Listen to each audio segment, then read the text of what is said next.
Legal notice. It is the responsibility of the viewer to ascertain and obey all applicable local, state, and federal laws in regard to possession and use of any object or idea listed herein. Consult your attorney regarding local, state, and federal laws.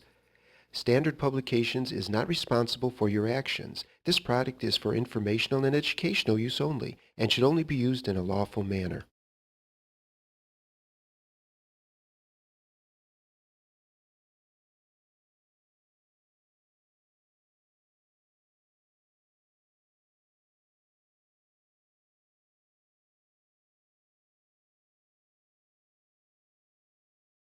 Welcome to the Visual Guide to Lockpicking. You are about to watch an instructional video that will explain how warded locks, pin tumbler locks, and wafer locks work and how to pick them. You can use this knowledge to bypass most modern locks that are deployed today. This video is based on the book Visual Guide to Lockpicking by Mark McLeod. You may find it very helpful to follow along or refer to it for more details in your continued studies.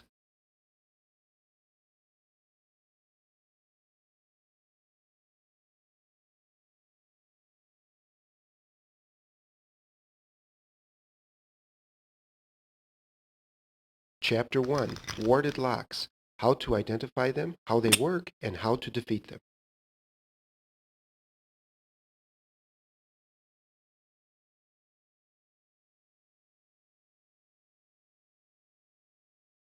First, let's look at how to identify a warded lock. These are some example keyholes you might be familiar with. They are usually found on warded locks. Today, warded locks can be found on cheaper padlocks, furniture, handcuffs, luggage, and many other low security applications. When the keys are inserted into this type of lock, they will generally slide in and out with no resistance. Only when turning the key will you begin to feel any resistance. More importantly, there will be no pins or wafers when looking inside the keyhole. Now to get started, let's look at how a very simple lock design works. What you see is a deadbolt. This is the part that slides in and out of the door. This piece is the locking bolt. When it turns, it locks and unlocks the door. Finally, this is the keyhole where the key is inserted. This is a key for a warded lock.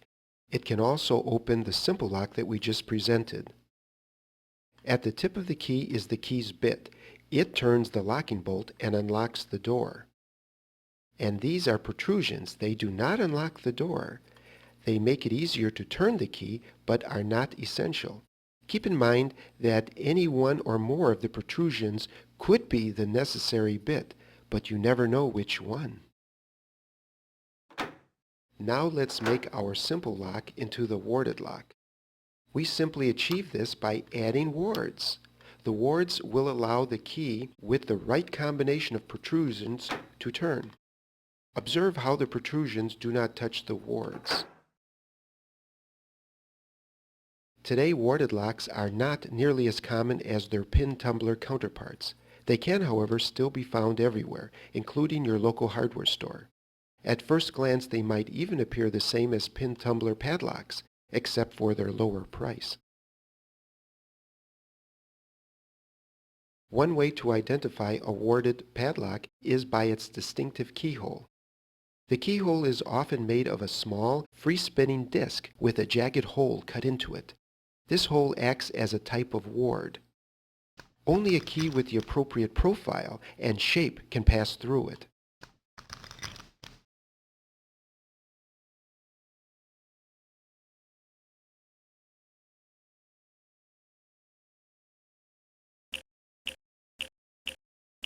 This padlock is constructed from many metal slabs stacked on top of each other and held in place with 4 rods.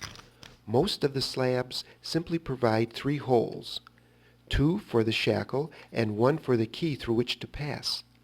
Some slabs, however, are specifically designed to serve special purposes.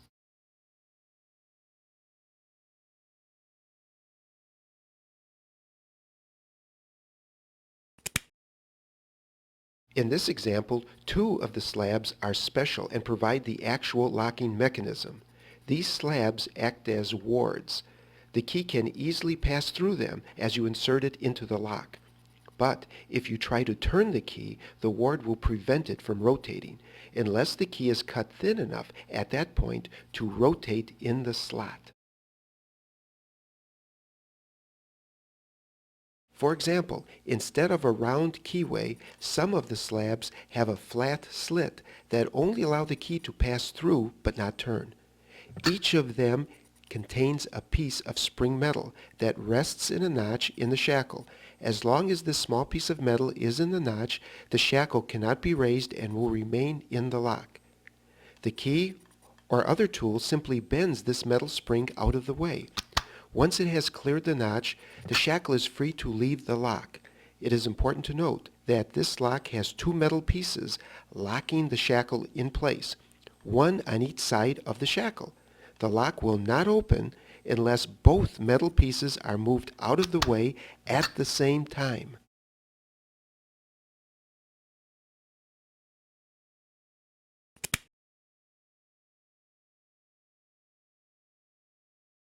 Now that you are familiar with the parts of the padlock, watch as the key moves in and frees the shackle. If the key is inserted partway into the lock, it may not be possible to turn it. Also notice that the two bits in contact with the spring are necessary for this lock to open. Often, warded locks only need one bit on a key, but in this case two are needed. When the proper key is fully inserted and rotated, it will depress both metal pieces out of the notches in the shackle. The shackle then becomes free to pop out of the lock and rotate.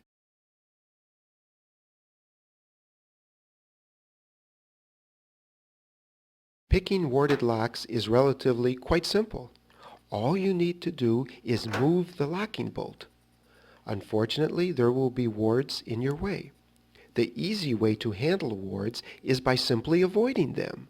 If your key doesn't have any metal protrusions that get in the way of wards, then the wards won't stop it from turning. Let's make a key with just a stem and a bit. The bit is used to turn the locking bolt. There are no protrusions on the stem to get in the way of the wards. This key would only have the bare minimum amount of metal to work with. Because of this, they are called skeleton keys. The best way to pick a warded lock is to have a collection of skeleton keys for the various types of warded locks. Try each key in your set on the lock. Insert the key as far as you can and attempt to turn it. If it doesn't work, try moving it in and out or around slightly. Then, move on to the next key. Depending on the type and shape of the warded lock, you will need an appropriate skeleton key. There are sets of common skeleton keys that locksmiths can use successfully in most situations. Often, nothing more than a simple bent wire or L-shaped tool is needed to manipulate the lock to open.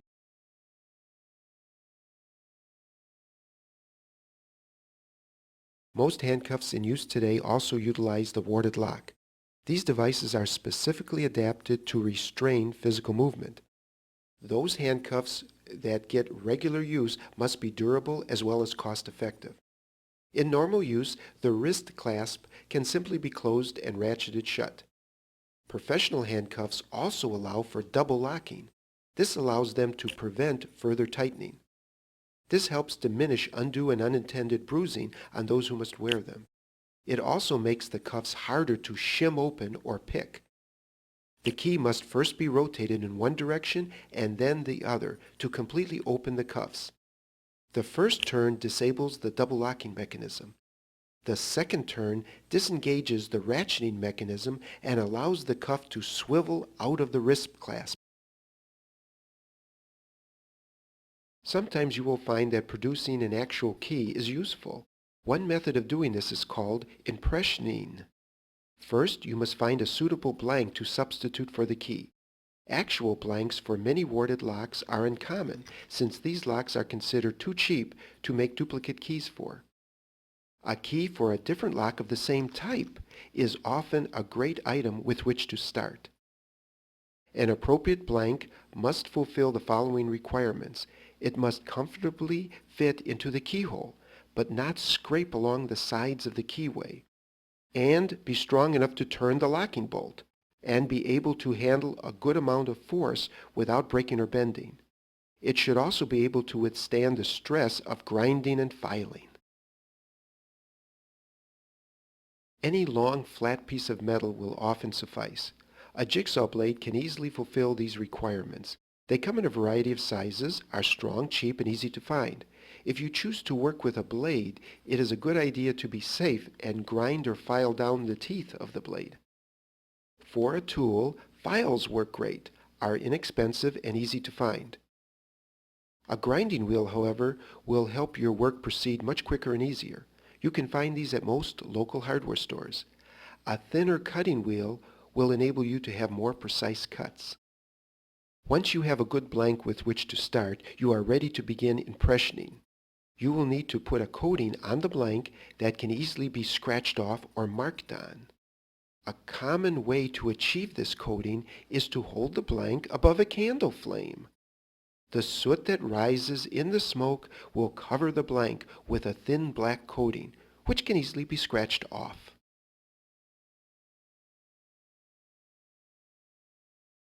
Another method is to use a candle to melt some wax and coat the blank with an even layer.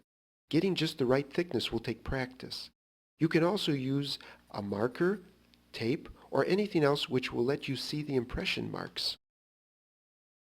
When you are satisfied with your coating, you can begin impressioning. Insert the blank into the lock and rotate it with a good amount of torque in both directions. It should hit the wards inside the lock and not turn very far. Your goal is to have the wards mark the coating on your blank. It helps to jiggle the blank slightly to make the marks more visible. Now, gently pull the blade and observe the new markings left by the wards.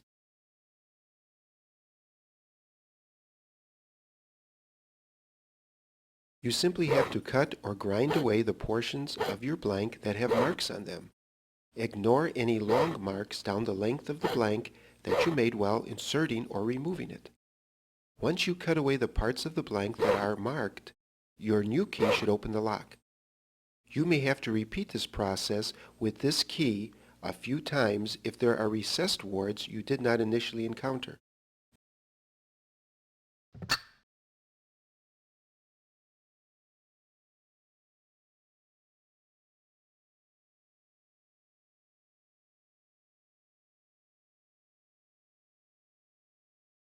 Chapter 2. Pin tumblers. Identifying them, how they work, plus the tools and skills you will need to defeat them.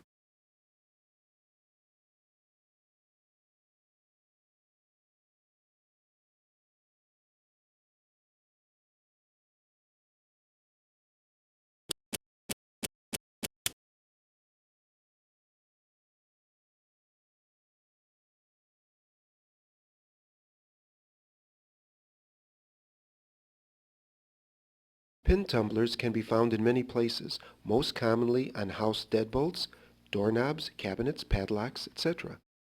They usually have pins visible in the keyway. These pins are often round and somewhat pointed at the end. The pins are spring-loaded and will spring back down when you push up on them.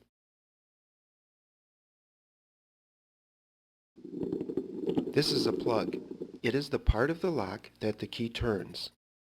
The hole that the key enters is called the keyway. The little protrusion in the keyway is called the side ward. These wards fit into the grooves along the side of the key so only the proper type of key can enter. And this outer cylinder is called the hull or casing. This half remains in place and does not rotate. Inside you can see the pin columns. Although many pin tumblers have 5 pin stacks, the number may vary depending on the quality of the lock. Every pin column consists of 1 spring and 2 pins. The top pins are usually the same size and touch the springs and the bottom pins. The bottom pins vary in size to complement the shape of the key. They touch the top pins and rest on the keyway ward. The pins are pushed down by the springs. The ward prevents them from hitting the bottom of the keyway, from falling out, and also allows the key to slide under them.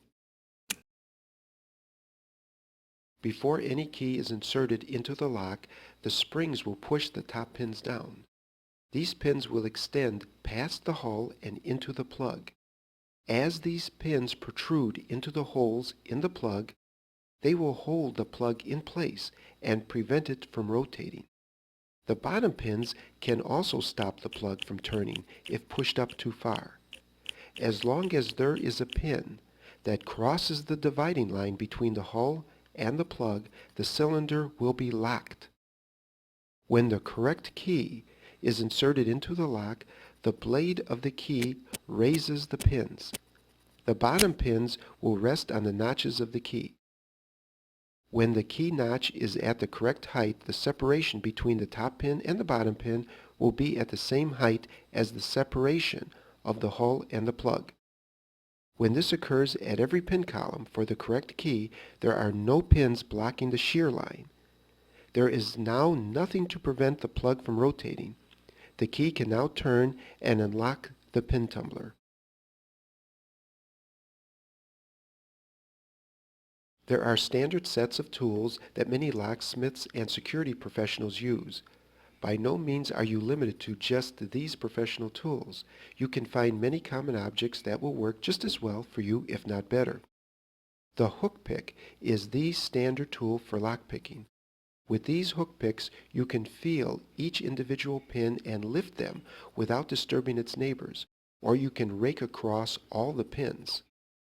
The half diamond picks are easy to insert, remove, and rake over the pins. Use one of the appropriate size and shape so you can manipulate individual pins if needed, or easily rake over many pins if desired. The ball picks are very smooth for raking across pins and are especially useful for dealing with flat wafers. The double-sided picks are useful for double-sided locks, such as the double-sided wafer lock. We'll talk more about those later. Rakes of different shapes and sizes are often useful. Different tools work better for different locks. Lots of random household objects can be used. Use your imagination. The torque wrench is one of the most important tools.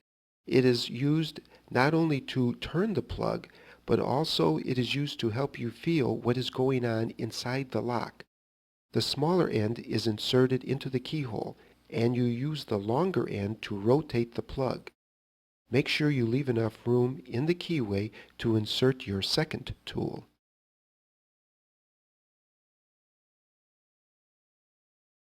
Keep in mind, even if you watch this movie and fully understand all of the concepts, you will still not necessarily be good at picking locks. There is no substitute for practice. Get yourself a variety of locks on which to practice. In order to successfully pick the pin tumbler lock, all you really need is a torque wrench and a hook pick.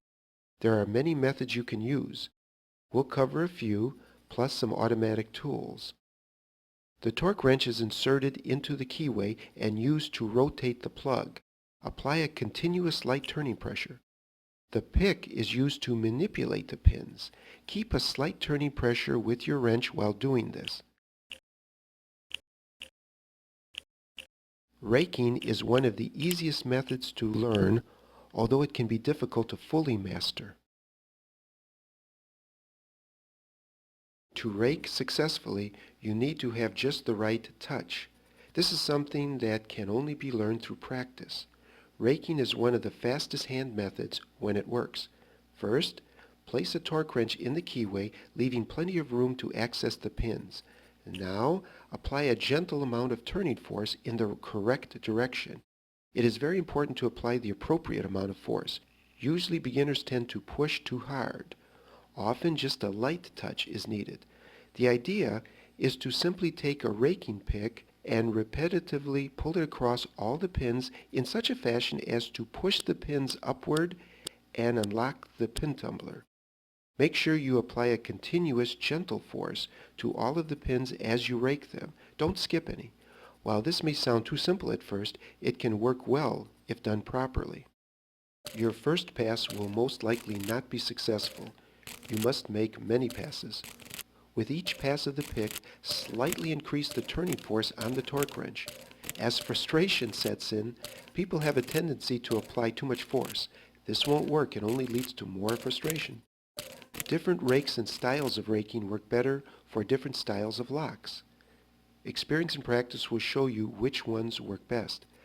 Some require quick, light movements, while others take slow, stronger passes.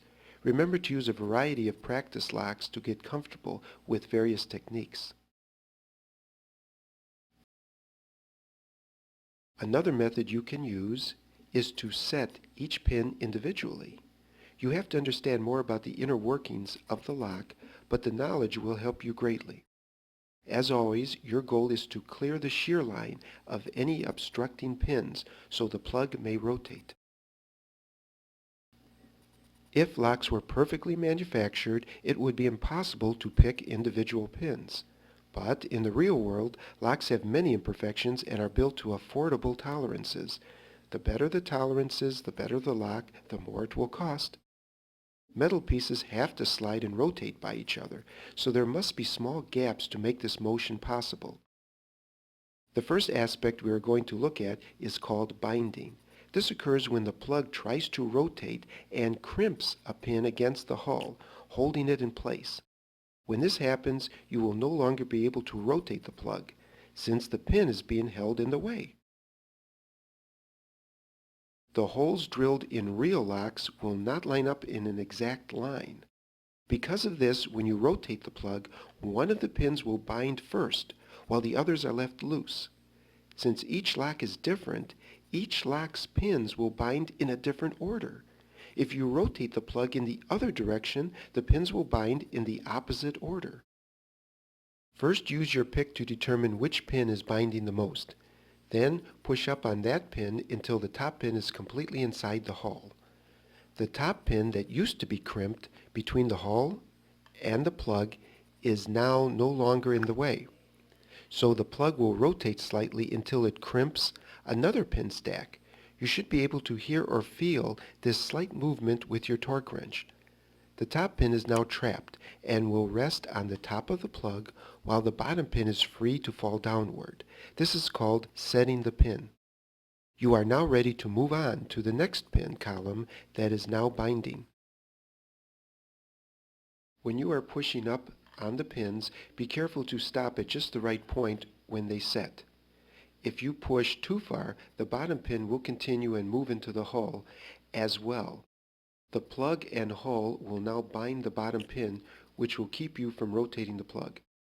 You can tell if this happens when you remove your pick and the bottom pin neither springs down nor free falls down. Simply reduce the pressure on your torque wrench until the pin falls down. Several other pins you had previously set may also fall when doing this, so be careful. You can also try picking the pins in a different order to make things easier. Now it's your turn to start picking pin tumblers. First, insert a torque wrench into the keyway. Apply a gentle turning pressure with the turning tool. Again, the word gentle is emphasized. If too many pins bind, they will jam too tightly. If the pins that do bind are too difficult to push up, then you are turning too hard. When you become frustrated and tired, you will likely start turning harder. When this happens, take a break and recover. Well-machined locks and those made to tighter tolerances will require the use of more torque. Padlocks and some doorknobs also have to turn a spring-loaded locking bolt, so these require more torque. Experience will tell you how much torque to apply. When you pick padlocks, there is the additional skill of holding the lock in the same hand that you use to turn the wrench. With practice, you will learn which method suits you best. Try a variety of methods. Remember, this isn't always an exact science. While you are applying this gentle turning pressure, use the pick to feel the pins. Don't use your sight, just feel them. By knowing how they respond in various situations, you can create an internal map in your mind of what the lock looks like and the state of all the pins. Remember to visualize. This is a critical skill to learn. Just as many athletes try to visualize before a game what they will have to perform, so should you visualize yourself how you will pick the lock. Next, attempt to determine which pin is binding the most. Then, position your pick directly under it and use the tip of your pick to make contact with the bottom of the pin. Apply a small amount of force, pushing the pin upward in your attempt to push the top pin completely into the upper chamber of the lock. Be certain not to disturb the neighboring pins too much during this process. There are a variety of hook pick sizes that are better for different shaped locks. Also, you can use any other type of pick or rake that works well for you. Remember, the only rule is to use what works. When the top pin completely clears the shear line and enters the hull, you will have set the pin. This is also called breaking the pin. When this happens, you will hear or feel a small click. When your senses are in tune with this, it will become an earth-shattering event. You will feel the pin respond differently. At first, you had to fight against both the top pin binding and the spring pushing down. For a brief moment, in the gap, there will be just the spring resisting you. Then there will be a large resistance as the bottom pin hits the edge of the hole in the hull. You must get used to how this feels. You will also feel the click in the hand that is holding the torque wrench. The wrench will give and the plug will rotate ever so slightly and then stop. Although you can feel this, you probably won't be able to see it. Treat the tools as extensions of your body. Don't trust your eyes. Use your other senses to experience the lock. After you have set the pin, lower your pick and make sure that the bottom pin falls down freely. If it stays up, then you have pushed the pin up too far. You can either relieve some tension from the wrench in order to let it drop or start over. If the spring pushes the pin down, then you haven't set it yet. Perhaps this pin isn't the one binding the most, or you didn't push up far enough, or you didn't apply enough torque to the wrench. When the last pin is set, the shear line will be clear with no obstructions, and the plug will be free to rotate. The lock is now open. The actual mechanics behind each lock that unlocks, freezes, or opens vary greatly. Padlocks usually have to actuate a spring-loaded locking bolt in order to release the shackle. This means that you will need to apply a little more torque to get them to open.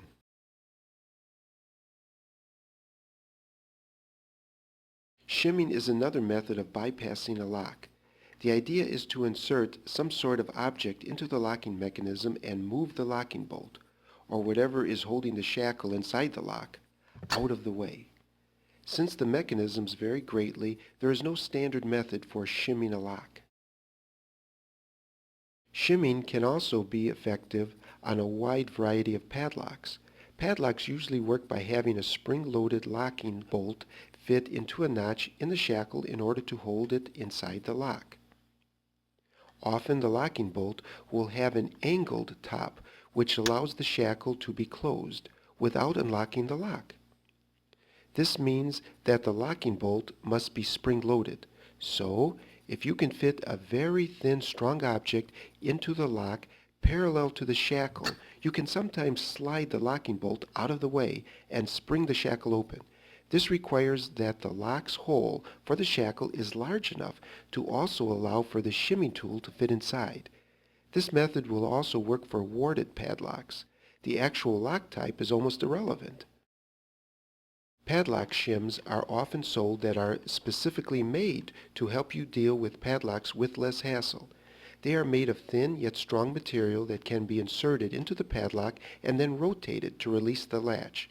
They are often tapered to make them much easier with which to work. Shimming is also very effective on common doorknobs. The latch is the portion of the locking bolt mechanism that sticks out of the door into the door jamb and holds the door shut. One side of the latch is angled so that the door can be closed without turning the handle. This is because it is spring-loaded. All you need to do is to take a tool and stick it in the gap between the door jamb and the door. You may have heard about credit cards being used for this. Try not to break your card if you attempt to use it for this purpose. Most latches will have springs that are too strong and will require a stronger, different shaped, or better tool for this purpose. Make contact with the bolt and work it back into the door, and the door will open. Some door jambs are better than others at blocking access to the door's latch. Many sophisticated doorknob assemblies used in commercial applications are not susceptible to this. They have additional protrusions that stick out of the door. This anti-pick latch is pushed into the door when the door is closed. The mechanism then mechanically prevents the main latch from being pushed back into the door without opening the lock.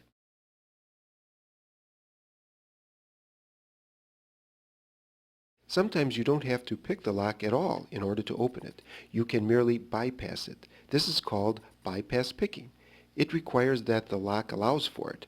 Therefore, this method only works on lighter security locks that have an exposed locking bolt in the rear of the keyway or elsewhere.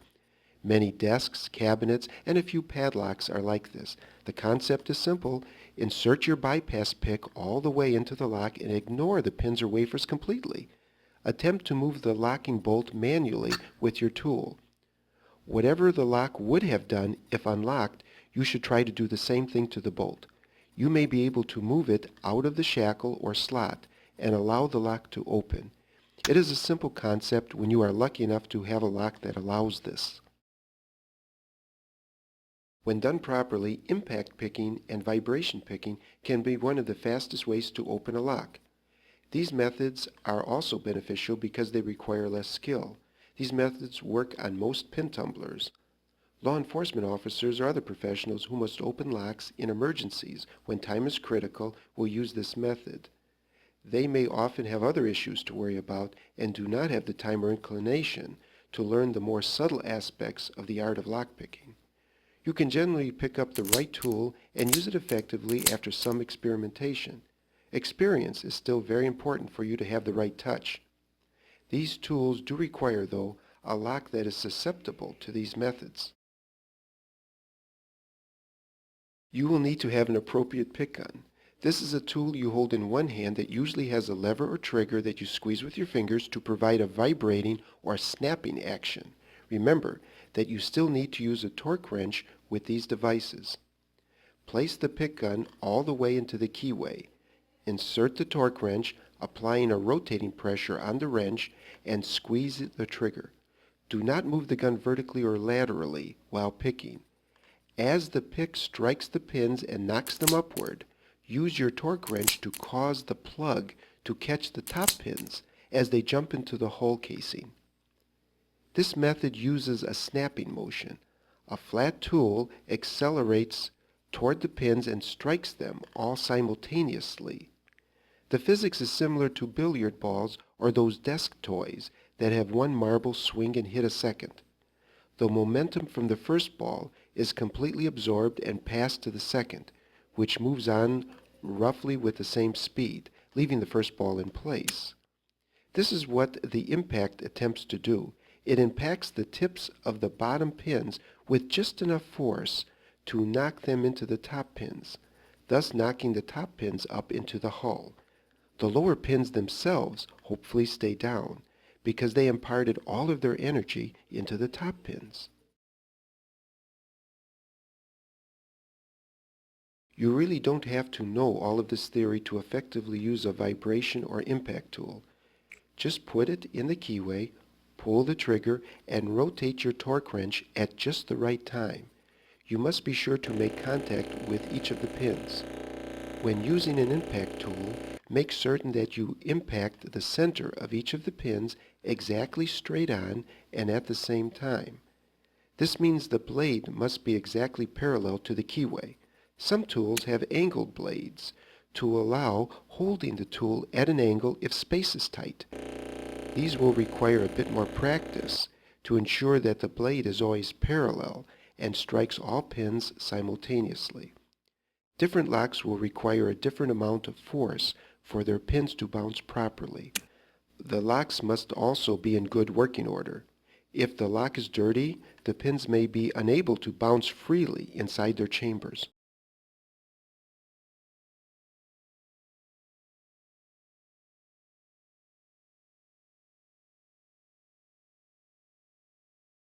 Chapter 3, Advanced Pin Tumblers, Rounded and Beveled, Master Keyed, and High Security Pins.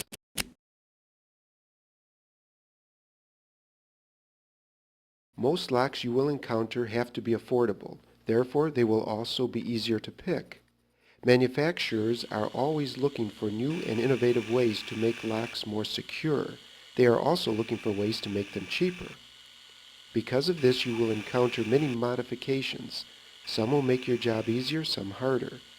Higher quality locks are made to tighter tolerances. Picking these more expensive devices can be a challenging task that will demand more practice. Advanced lockpicking is an art that requires you to be in tune with yourself and the lock to pick up minute movements in the lock. There is less room for error, and it will be harder to tell when the pins are set. Of course, sometimes the manufacturer will try to trick you by using different types of pins or holes.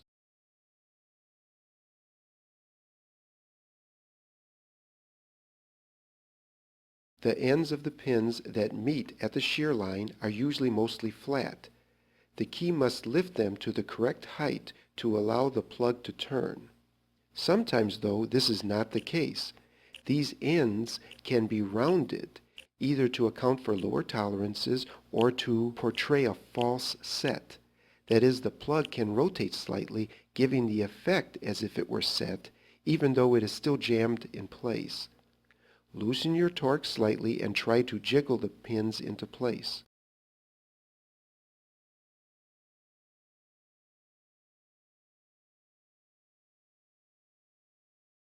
Here, the bottom pins have a rounded top and can problematically jam slightly beyond the shear line. You have to stop pushing up on the pin exactly as it sets, or the rounded end can enter the hull. This will keep the plug from rotating. However, it will still turn some, and another pin column may begin to bind. Just loosen your torque and allow the pin to fall, or use your pick to jiggle it loose. Again, you may lose some other pins you had previously set, so you'll have to be careful and do them over again.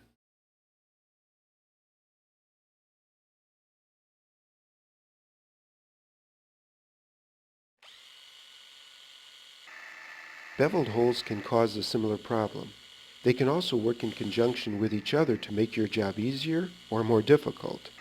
The pins can also get stuck on the bevel in the hole and cause another false set that mimics the reaction of a real set.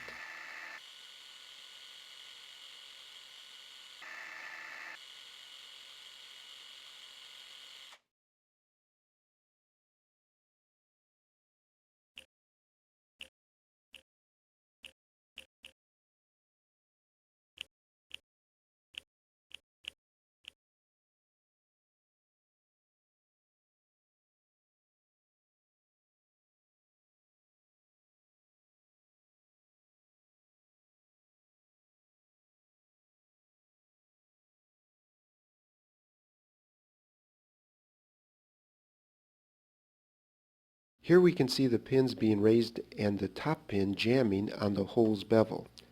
You may have to rake over the pins a few more times or pick some of the pins a few times in order to get a lock with beveled holes and rounded pins to open. Depending on the design, though, your job could be easier and the pins could slide into place with less effort. Ultimately, your persistence will pay off.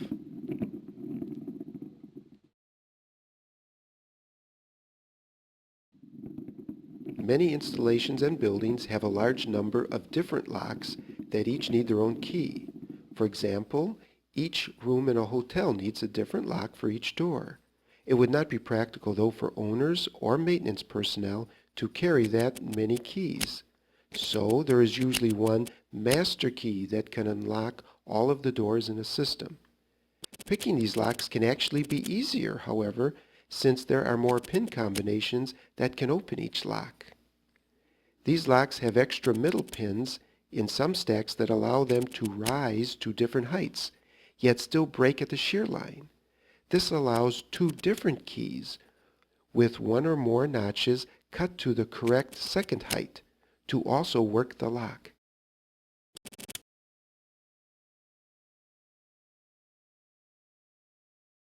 Usually the master key will lift the bottom pin to the shear line, while the user key lifts the middle pin to the shear line. This means the master key will have the shallower cut. Otherwise, someone could simply file down the correct notch on a user key to make a master key that could open all of the locks in the system. As you can see, there are more pin height possibilities, and you are more likely to get one right when you try to pick a lock that supports a master key. The more middle pins, the more keys a lock will work with. Thus, it is easier to pick. There may even be unintended combinations for which there are no keys. Often, to compensate for the middle pins making picking easier, some of the normal pins will be replaced with special high security pins. High security pins are almost the same as normal pins. They serve the same basic purpose. They move up and down in the pin stack and separate at the shear line, just like their simpler brethren. They only begin to act differently when someone tries to pick them. These more costly pins will fool you into thinking you have set them, while they haven't really cleared the shear line at all. You will get that satisfying click and the plug will rotate just like normal. But something is amiss. The lock will refuse to open. The mushroom pin gets its name because its shape vaguely resembles a mushroom. The indentation in the side of the pin allows it to false set as it is being pushed upwards. The top edge of the head of the pin will slip by, mimicking the pin setting, yet remain stuck at the same time. Because it is the top pin that is set, the lower pin can still fall freely down, further maintaining the charade. Because it is the top of the pin that is stuck, you can no longer simply continue to push up. You will have to slightly release your pressure on the torque wrench while tapping or pushing up to allow the pin to fit completely through the hole. Especially if they have rounded ends, you may have to pick some pins several times for them to properly set. This backwards rotation of the plug will provide valuable feedback, though it may unset some pins you had previously set. Don't worry, you will be able to go back and pick those normal pins again later. A second popular design for high security pins is the spool pin. They are also aptly named because their shape resembles a spool. They produce a very deceiving false set and can be difficult to detect until too late. The side of the pin is designed to catch on the edge of the hole, making it very difficult to push up while applying too much torque. Again, try to reduce your torque and jiggle up on the deceiving pin.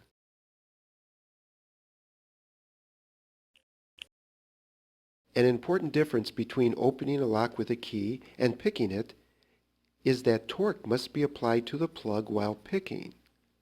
A special pin design called a serrated pin exploits this fact to make picking incredibly difficult. The sides of the pin and hole have teeth and edges that catch on each other when torque is applied to the plug. This holds them in place and prevents you from pushing them upwards.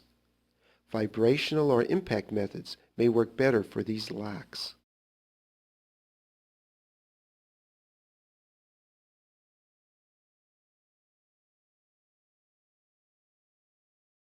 Generally, only a few of the top pins will be replaced with these special high security pins, though the serrated design may be used in all of the pin columns.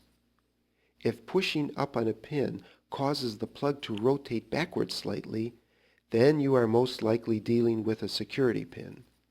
A light torque with a heavier picking force can be used, or you can switch to a high-speed raking, impact, or vibrational method. Security tumblers were once the exclusive domain of expensive, high-security cylinders. As time goes by, they are becoming more and more common.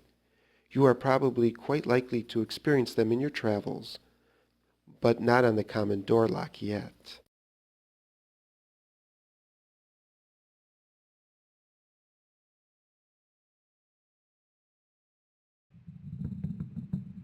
Chapter 4, Wafer Locks, how they work, and how to pick them. The wafer lock is very common in many low-cost applications since they are much cheaper to manufacture. They can be found everywhere, including desks, filing cabinets, doors, windows, security boxes, etc. They are very similar to pin tumblers, except they use wafers instead of pins. The easiest way to identify one is by noticing the flat wafer in the keyway in place of a round pin. Picking them is almost identical and usually much easier. The internal workings of a wafer lock, however, are quite different. Wafer locks work by utilizing wafers that rise or lower inside the plug. If they move too high or too low, they will protrude out of the plug, locking it in place and preventing it from rotating. The wafers are cut differently, so they have to be moved to a different height so that they protrude. With the correct key, the wafers will move to the correct height and nothing will protrude from the plug. It will be free to rotate. In an attempt to increase their security, manufacturers have developed the double-sided wafer lock. The wafers have alternating springs, so some will have to be pushed up while others need to be pushed down. Their keys are quite distinguishable because they have notches on both sides and may be inserted in either direction. Here is where your set of double-sided picks will come in handy. You can push up on the top of the lock and then push down on the bottom of the lock without having to take out your pick and turn it over. If you already have learned about single-sided wafer locks, then double-sided ones are a straightforward extension of what you already know.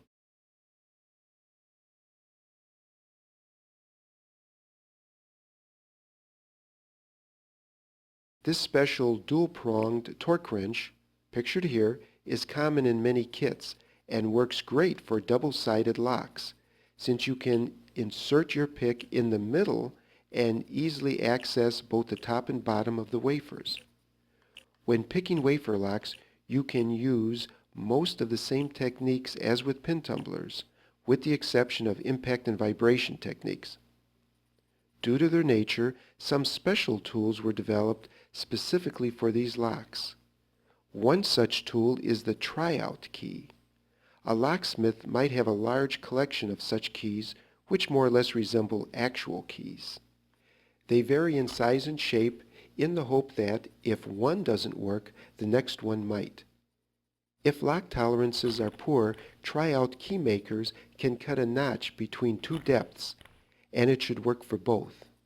In fact, before 1968, a set of only around 64 tryout keys could open any GM automotive lock. They're simple to use. Insert the key, jiggle it around slightly, and work it in and out while trying to turn the lock. If it doesn't work, move on to the next key. With just the right touch, with cheaper locks, and with luck, you can be very successful with this method. With experience, you will find wafer locks are usually easier to pick than their pin tumbler equivalents. What will help you most, though, is practice. In time, you will be able to pick or bypass most common locks that are encountered in everyday life.